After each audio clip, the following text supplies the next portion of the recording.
Welcome back to cyber security informal talk.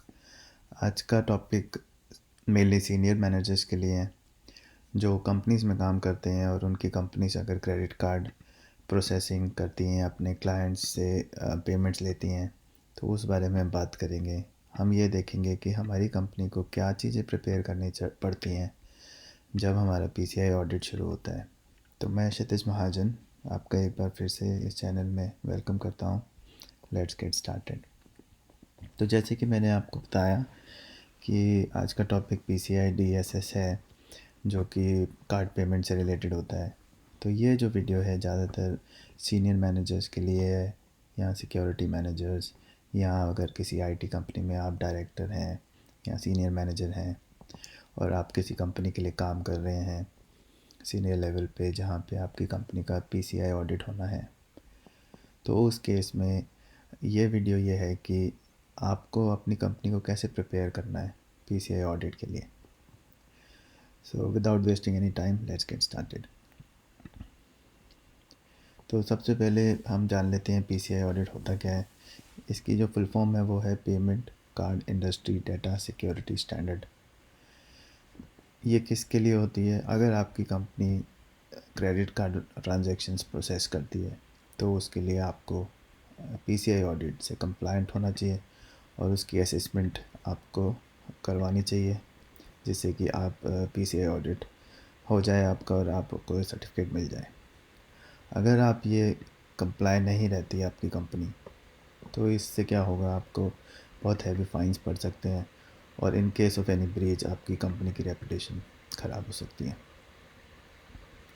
तो फिर से मैं आपको बताता हूँ, जो PCI ऑडिट है वो आपका पेमेंट से रिलेटेड है।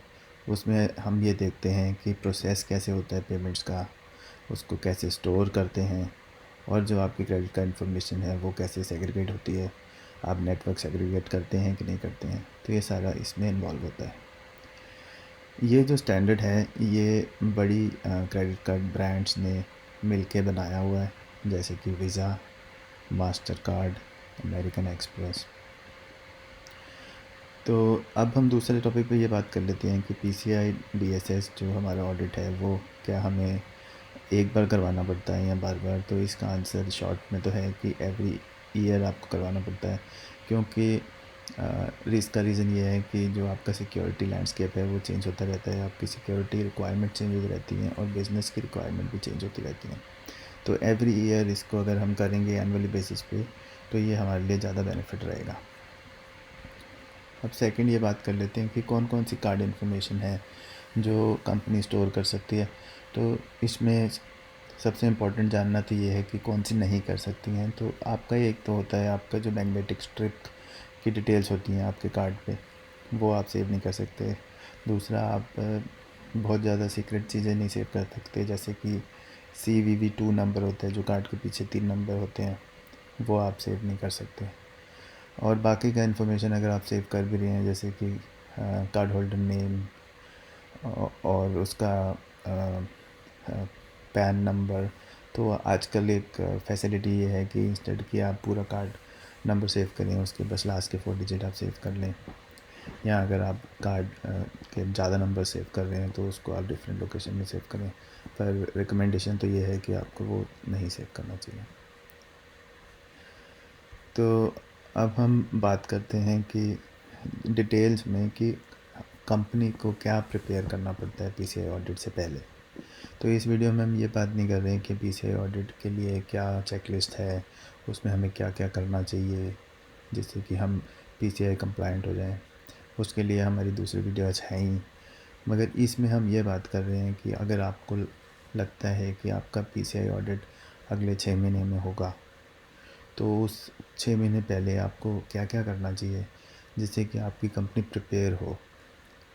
जब PCI ऑडिट शुरू हो और ऑडिटर्स आपके पास आएँ और सारी चीज़ें चेक करें, तो आपको कुछ ऐसा होमवर्क करना पड़ता है पहले ही कंपनी में, जिससे कि आप प्रिपेयर हों उस ऑडिट के लिए। तो जो फर्स्ट स्टेप है, एक तो ये है कि सबसे पहले आपको रिव्यू करना चाहिए कि PCI की क्या क्या रिक्वायरमेंट्स हैं। PCI के 12 स्टेप्स हैं रिक्वायरमेंट के, जो हमने पुराने वीडियो बनाए हैं उसमें बताया हुआ है, मगर मोटा मोटा ये है कि आपका नेटवर्क सेग्रीगेशन होना चाहिए, आपका जो एक्सेस कंट्रोल है वो प्रॉपर होना चाहिए। तो इन चीज़ों पे हमने ऑलरेडी वीडियो बनाया हुआ है, मगर अगर आपका ऑडिटिंग स्टार्ट होने वाली है तो बेस्ट तो ये है कि पहले आप PCI रिक्वायरमेंट्स अगर आपको नहीं पता या आपकी कंपनीज़ के एम्प्लॉयज़ को नहीं पता तो पहले उससे उसको फेमिलियर कराएं कि उसमें क्या क्या कंट्रोल्स हैं और उसमें क्या क्या प्रोसीजर्स होते हैं। सेकंड, आपने ये करना है कि आपने डॉक्यूमेंटेशन पे बहुत स्ट्रेस डालना है, क्योंकि जब ऑडिटर्स आएंगे वो ज़्यादातर आपसे डॉक्यूमेंटेशन मांगेंगे, और जहाँ आप डॉक्यूमेंटेशन नहीं दे पाएंगे वहाँ आपको अपने एनवायरनमेंट्स में इंजीनियर्स के थ्रू उनको ये दिखाना पड़ेगा कि आप कंप्लायंट हैं। तो मेनली डॉक्यूमेंटेशन जो आपको करना है वो आपने करना है एक्सेस कंट्रोल पे, कि आपका जो एक्सेस है वो कंट्रोल्ड है, आपका जो एनवायरनमेंट है वो सेफ़ है।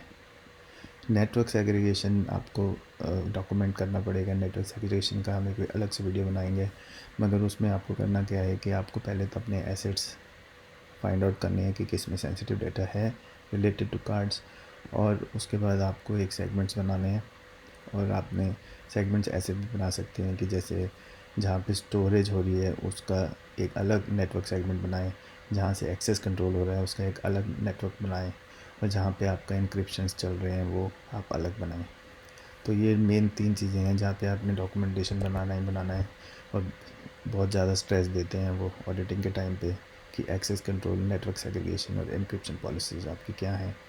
तो इन चीज़ों पर आप ज़्यादा ध्यान दें डॉक्यूमेंटेशन करने के टाइम।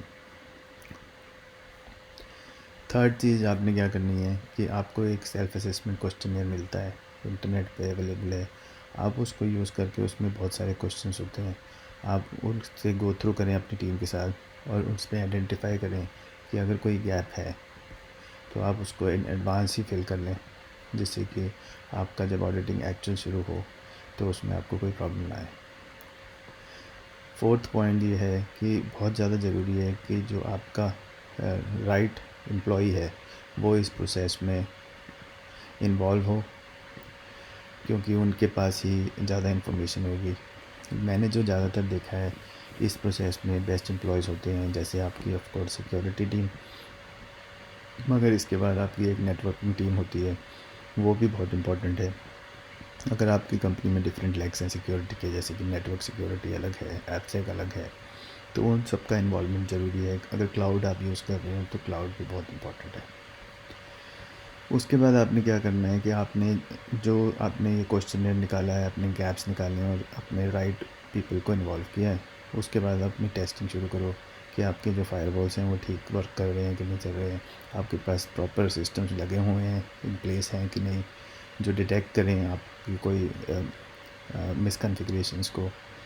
और उसके बाद आपने इंश्योर करना है कि जो भी आपने इम्प्लीमेंट किया है वो वैसा ही चल रहा है जैसे आपने सोचा था।